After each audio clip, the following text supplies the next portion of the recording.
سلام ومحبة لكل قلب طيب بيشوفني وبيتابعني من أي مكان في الدنيا. وحشتوني جدا جدا جدا، بقالي كتير ما نزلتلكوش فيديو. بس اعمل ايه بقى الدنيا. الدنيا كده شوية تدينا وقت حلو ورايق وكده، وشوية تقلب ورا بعض. يعني حتى الواحد ما ياخدش نفسه. اخدت دور جامد جدا جدا، هو ده سبب تأخيري. وبعد كده قمت لقيت نفسي فقت بقى كده واتنشطت وكده. قمت فطمت بنتي بقى. فلما فطمت بنتي طبعا حسيت بتعب فظيع يعني. اكيد كل واحدة عدت على الفطام وكده اكيد حاسة بيا انا دلوقتي عاملة ازاي. بس الحمد لله طبعا عدت على خير. والحمد لله يعني دلوقتي كويسة جدا. فقلت خلاص بقى ما بديهاش اول بقى. يعني ما فقت وكده قلت لازم اعيد زي ما الكل عيده. انا اول الفيديو ده كان بداية، يعني انا كنت ناوية اعيد بقى كده واعمل المطبخ في الاول وكده. وبعد كده تعبت من وقتها، تعبت وخدت 10 ايام. بعد كده بقى قمت خلاص قلت يعني لازم اكمل المطبخ وكده. حتى بعد المطبخ ده يعني قمت رحت فطمت بنتي وراه على طول. فحصلت لي برضو ان انا اسمع عليك حبيبتي، ان انا تعبت تاني، وانتوا عارفين طبعا الفطام صعب ازاي وكده. بس الحمد لله عدت على خير وان انا كويسه دلوقتي. فقلت خلاص بقى انزل لكم الفيديو. انا بعتذر طبعا لو كان صوتي شويه تعبان او كده، بس انا يعني خفيت، بس مش عارفه بقى لو كان فاضل شويه تعب يعني، بس اكيد مش زي الاول. فبعتذر لو كان صوتي هيضايقكم او كده. خلينا بقى نبدأ في الفيديو. انا طبعا قلت لازم اروق يعني جوه الدواليب وكده. وعلى فكرة انا يعني غيرت المطبخ خالص. كل اللي انا كنت لازقاه فاكرين رمضان اللي عدى لما لزقنا مع بعض، اللي هو اللي زي اللي عامل زي الرخام ده، زي قصدي الخشب ده. كله طلعته، بس كان نفسي اصوره لكم، بس والله بجد يعني انا لما شلته اساسا زي ما قلت لكم كنت تعبانه اصلا يعني، بس بقاوح. بعد كده قلت لا خلاص بقى انا انا هرتاح شويه، اللي ارتاح قعدت 10 ايام، يلا ما علينا الحمد لله. بس فطلعته كله. فطلعته كان فيه لزق كده. ده برضو غسلته، برضو ما صورتش معاكم الموضوع ده، بس هصور معاكم حبة حلوين يعني في اللي عملته في المطبخ، برضو هيشجعكم. فاول حاجة كده قلت اغسل المواعين واخلص المواعين دي، لان طبعا دي الحاجات دي احنا هنعمل حيطان، وهنغسل بقى كل حاجة حوالينا والرخام وكده. وحتى الألمونتال، الشباك الألمونتال هنشيله. فكل ده بقى عايز ايه، عايز روقان كده من المواعين دي. وتاني حاجة كمان عملتها، غير ان انا شلت اللزاق، كمان شلت المطبقية. كان في مطبقية فوق الحنفية دي على طول، وكانت مكشوفة. بصراحة يعني انا كنت بوسع في المطبخ زي ما انتوا عارفين، لان المطبخ كان ضيق ومن جوه يعني مش ساعي المواعين بتاعتي وكده. بعد كده رحت لقيت ان يعني بصوا اوقات بيجي فيه دبان مش عارفه ايه. انا خلاص اتعودت ان انا اشطف الحاجه قبل ما استخدمها، بس قلت لا برضو يعني مش حابه الموضوع. فخليت جوزي برضو يطلع المطبقيه ويحطها مكانها، وقلت مش مشكله بقى ازن انا جوه المطبخ مش مشكله. وكمان جبت لزاق اللي هو لاصق تاني لون اسود في ابيض. بس مش فاكره اذا كنت لا مصورتهولكوش على فكره. المهم يعني بعد ما كنت هلزقه بدل الخشب، قلت لا انا هقعد شويه كده، هقعد بالخشب بتاعي او لون المطبخ بتاعي الاساسي. فقررت ان انا محطش لاصق تاني، او على الاقل دلوقتي يعني شويه. فبصوا يعني حسيت كده بتغيير فظيع في المطبخ لما تكوني حاطه اللاصق ده، وتكوني عامله مثلا مطبقيه من بره، او تغيري مثلا في الديكور او اي حاجه تعمليها، بتحسي كده بفراغ كده وكمان الغسيل كمان الحيطان بيحسسك بنظافه ووسع كده ما تفهميش. فبصراحه كنت مبسوطه قوي باللي وصلت له. انتوا هتحسوا معايا دلوقتي. هو بصوا الواحد عامه يعني بياخد فترة كده الحياة بتقلب ما بتفهموش يعني. اوقات بقول طيب هو ربنا مثلا غضبان علينا؟ يعني انا عملت حاجة غلط؟ انا غلطت في حد؟ انا بقعد واسأل نفسي وكده، مع اني انا يعني الفترة الاخيرة دي بقيت بجد يعني مهتمة بس ببيتي وشغلي وبس واولادي يعني وكده طبعا وجوزي. بس خلاص يعني غلقة على نفسي شوية. مش عارفة ده صح او غلط، بس هو ده اللي انا بقيت بمر بيه الايام دي. فالتعب ورا بعض والعيا ورا بعض اوقات بيكون تحدي للواحد يعني، بس احنا طبعا قدها. طبعا كلنا بنمر بحاجات زي كده. انا بقيت فاهمة اني آه، الحياة مطبات يعني. شوية انت بتمر بحاجة مثلا بتخليكي حاسة ان انتي مبسوطة وفرحانة والدنيا مش سايعاكي. شوية بتحسي باكتئاب، شوية بتحسي ان انتي لا في حاجة ناقصة.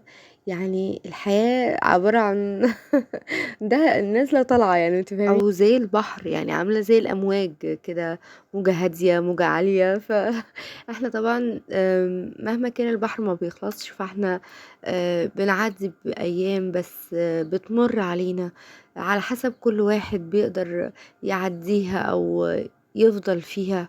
وعلى فكرة لو بصيت للمشكلة يعني او للأزمة او للحاجة اللي انتي بتمري بيها، هتلاقي نفسك انتي اللي في ايدك تمشيها او تفضلي فيها يعني. المشكلة نفسها ان انتي تركزي فيها فبتفضل فترة طويلة، ولا ان هي تعدي. طبعا لو ما اهتمتيش بيها واديتيها الاهتمام وشفتي ايه الحل، وان هو خلاص يعني انا خلاص اوكي انا همشي خطوة لقدام يعني. فانا مريت بالجزئية دي طبعا في حياتي يعني في الايام اللي عدت.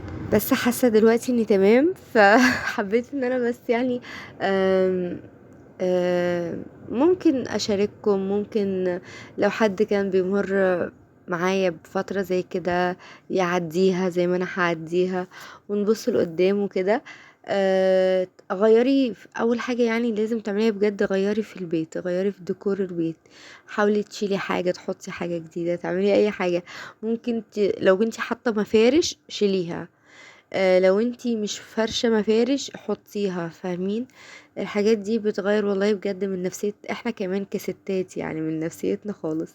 هنا بقى دخلت زي ما قلتلكوا على بعد ما غسلت المواعين دخلت على طول اكمل بقى اللي انا عملته في المطبخ. طبعا شفتوني لما غسلت الاتنين دول حاطه فيهم البصل والثوم، ولو في حاجه لو في مثلا اكياس او اي حاجه زي ده بحطها في واحده برضو. يعني هو الدولاب ده كان الضرفة بتاعته كانت طالعة خالص. صلحتها دلوقتي يعني. الحمد لله يعني صلحتها، من ضمن الحاجات اللي صلحتها. وعملت كل على فكرة المطبخ، وعملت حتى اللي هو التوابل وكده، والتوابل الزيادة انتوا هتشوفوها انا رميتها. والتوابل اللي هي وسبت شوية توابل طبعا عشان لو احتجتها وكده فاضية. والتوابل اللي هي مستخدماها برضو خليتها. شايفين الكيس لزق في البتاع ده عشان كان فيه لزاق وكده في الدولاب وكده في طرفة الدولاب. هنا بقى بصوا كنت بحاول طبعا اطلع في حاجات كتير يعني، انا طلعتها ده كله بس لوحدي بصراحة. ما صورتش، هو كان ممل قوي قوي قوي، وخدت وقت فيه كتير وانا كنت اصلا تعبانة وكده. وزي ما انتوا عارفين المطبخ ده لما يعني لما بيتكركب بتحاولي تلمي فيه ما بتعرفيش امتى هيتلم. بس للأسف بقى أنا يعني فكيته أو انطلقت كده فيه ومعرفتش ألمه خالص كده بقى. يعني خلصت الظرف من جوه لسه من بره. ودي كده البرطمانات اللي هي أنا سايباها برضو، دي البرطمانات اللي مليانة وخلاص رتبناها، ودي اللي حرميها. كان عندي يعني دول هو أنا جوزي بيحبها يعني، فجابهم لي فقلت خلاص أنا هعملهم كده بسرعة عشان خاطر قبل ما ادخل في الحيطان وكده. عشان الحاجات دي ما بتستناش يعني، بالذات اللي هي القطايف وكده ممكن تنشف فما ترضاش تلزق. فقلت هخلصها بسرعة كده وعلى طول هروح على الحيطان. طبعا انا الحيطان خدت معايا وقت كبير جدا، بس صورت لكم جزئية صغيرة خالص. يعني انا مثلا الحيطة ممكن افضل اشطف واعمل فيها تاني واشطفها واعمل فيها تاني وكده. ده لسان عصفور برضو عملته للعيال عشان ياكلوا، لان ما كنتش عامله اكل زي ما قلت لكم لاني كنت تعبانه. بس فالحيطان هتلاقوني ان انا يعني جايبه لكم لقطه كده بس عشان خاطر الفيديو ما يطولش معاكم. بس هو والله الفيديو لو يعني اتفرجتي عليه للاخر هتلاقيني محفز جدا. ولو انتي قاعده معايا لغايه دلوقتي حطي لايك، ما حطيتيش لايك ليه؟ حطي لايك. انا كل ما اجي اتكلم قطر يعدي، انا مش عارفه اعمل ايه. مش فاهمه هي القطارات كترت ولا انا اللي مش عارفه ولا ايه، مش فاهمه. بصوا انا الشربات دي طول رمضان، يعني طبعا خلاص رمضان خلص كام خالص. طول رمضان وانا مخليه الشربات دي، فكان دي البواقي يعني، حتى هتلاقوه في زيتون، في زبيب وكده. في زيتون قال فطول رمضان كنت عامله الشربات ومخليها جاهز، واول ما بيخلص بعمل حله كبيره وبخليها. وطبعا في شربات بيجي على كل حاجه، يعني في شربات خفيف جدا، في شربات تقيل جدا. لكن الشربات المتوسط اللي هو بيبقى السكر قد الميه، ده بيجي على اي حاجه على فكره، يعني فاهمين.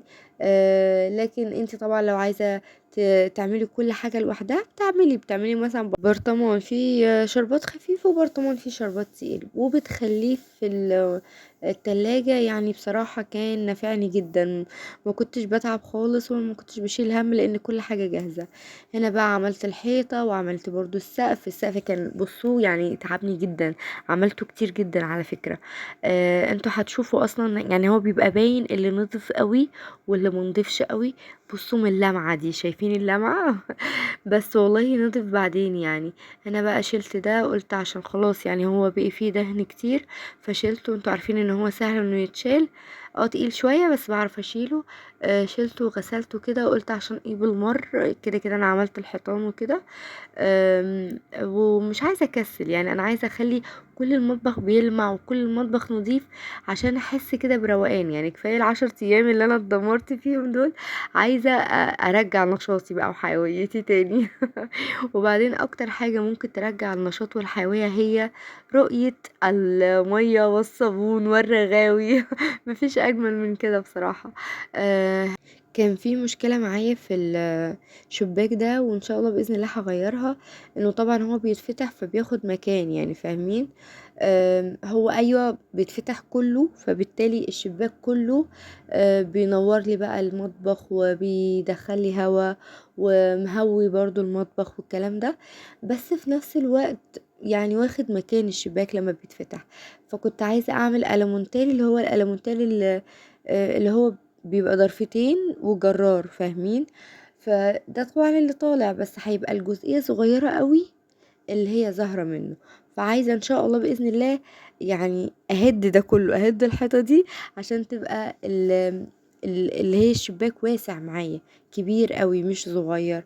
فلسه يعني عايزة اشوف بقى إيه الحاجة الامثل ليها الشباك ده، لسه بقى هشوف. هنا بقى نزلت كل البرطمانات او التوابل اللي كانت موجودة. وغسلت طبعا الرخامة دي وغسلت الرخامة دي. وكان طبعا هنا في مطبقية برضو شلتها كلها وشلت كل حاجة فيها. بس طبعا دي هسيبها مكانها بصراحة، يعني مش هشيلها وكده. وغسلت المطبقية زي ما انتوا شايفين، وغسلت دي بتاعت بحط فيها بصراحة اللي هي الليفة وكده عشان تنشف بصراحة، مش اكتر. ما بحطش فيها حاجة تانية، يعني ما بحطش فيها مثلا بريل او كده، لا. بحط فيها بس الليفة عشان انشفها فيها. وكده غسلت المطبقية الصغيرة دي، طبعا بنشف بيها دلوقتي عشان انا زي ما قلت لكم حطيت المطبقيه الكبيره في الدولاب، فمش عايزه الدولاب طبعا يبوش مني او الخشب يبوظ مني، فبصفي على المطبقيه دي. هنا بقى التوابل من فوق بصراحه يعني مفضتش وكده. لاني كنت عايزة اخلص الحيطان، قلت يعني اهم حاجة الحيطان.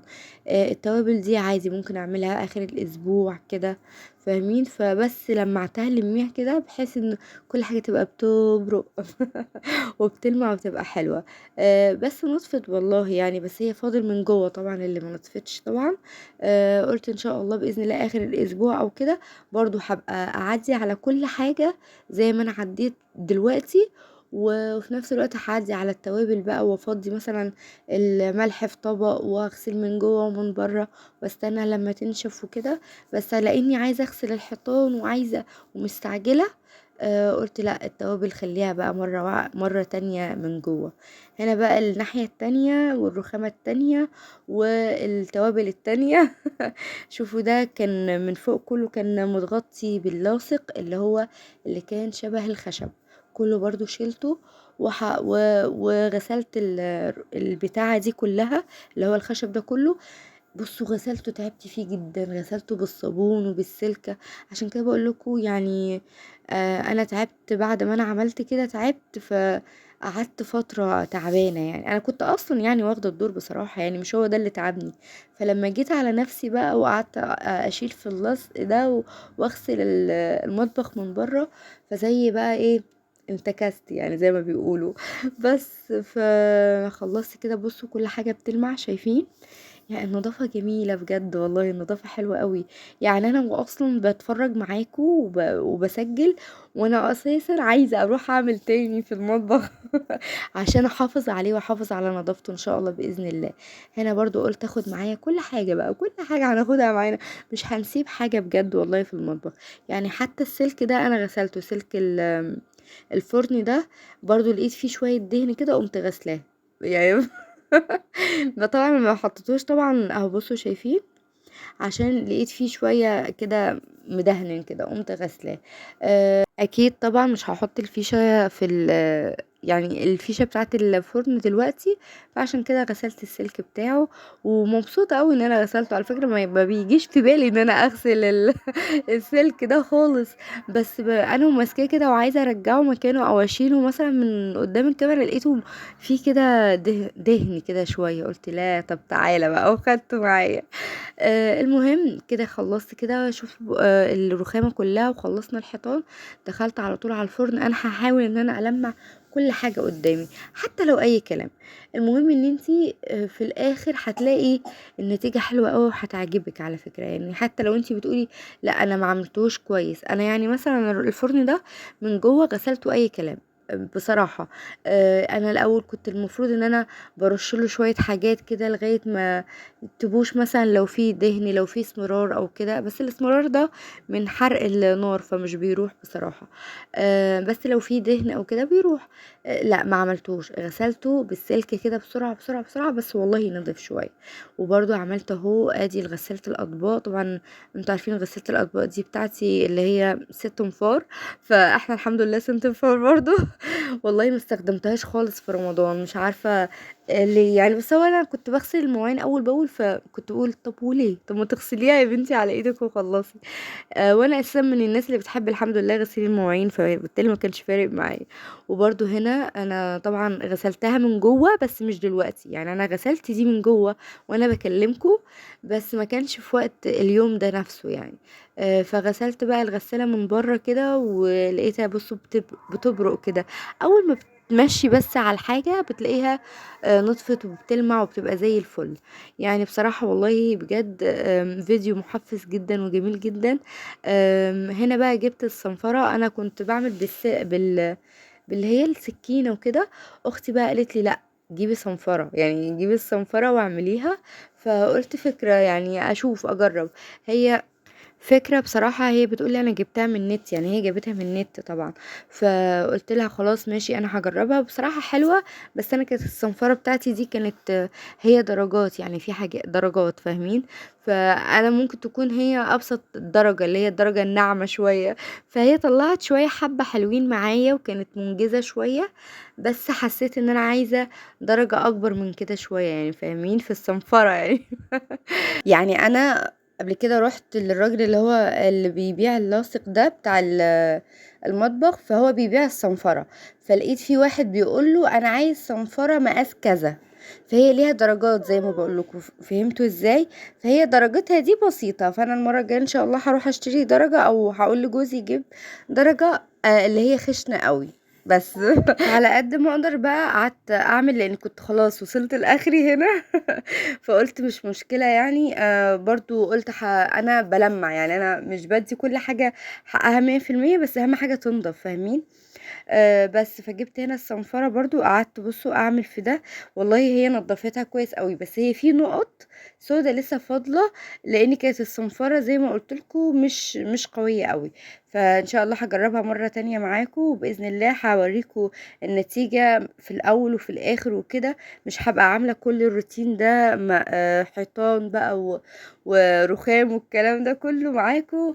لا، هنبقى مركزين بس في البوتاجاز كده اهو. بصوا خلصت العيون وخلصت كل حاجة، هحطها بقى ايه، انا قلت يعني عبال ما انا اعمل ده يكون ده نخ شوية. بص بنتي عمالة تزن.